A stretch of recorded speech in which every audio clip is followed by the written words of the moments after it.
पगली रे पागल कहे ना जमाना।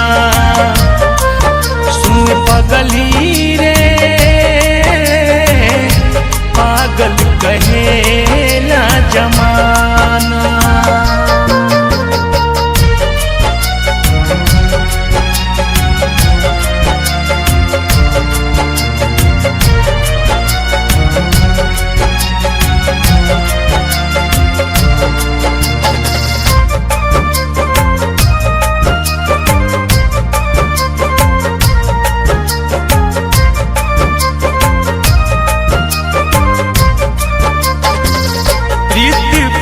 तू ही रहू तू ही हमर जान हो, तोहरा के मन ले रही दिल से भगवान हो।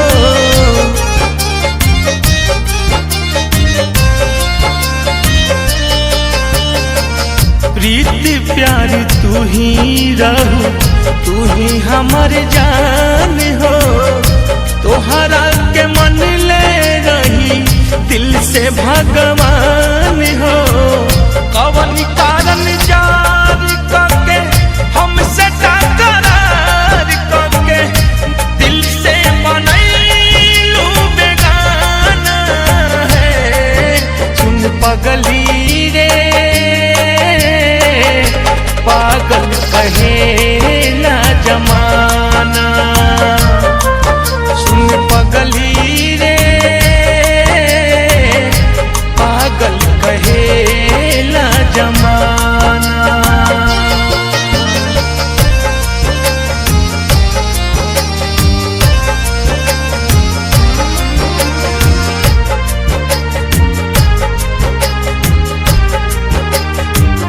हमके मैं खाना के आदत धराई के बारू खुश दोसरा के गोरबा में जाए के।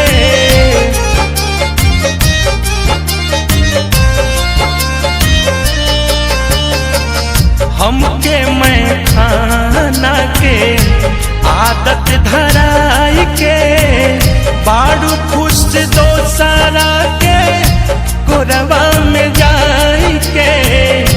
रोज रोज शराब पी घुट घुट के कैसे जी जिए के न छोड़लू तू बहाना है। सुन पगली रे पागल कहे ना जमाना। सुन पगली रे पागल कहे ना जमाना।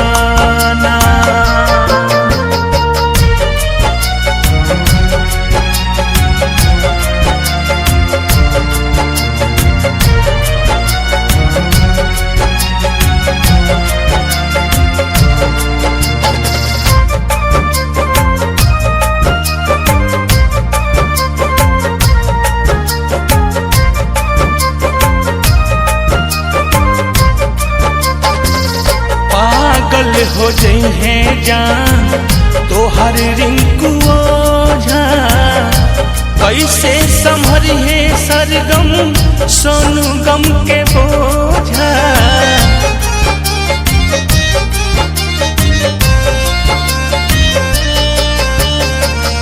पागल हो जई है जान तो हर रिंकू ओझा, कैसे संभरी है सरगम बंटी गम के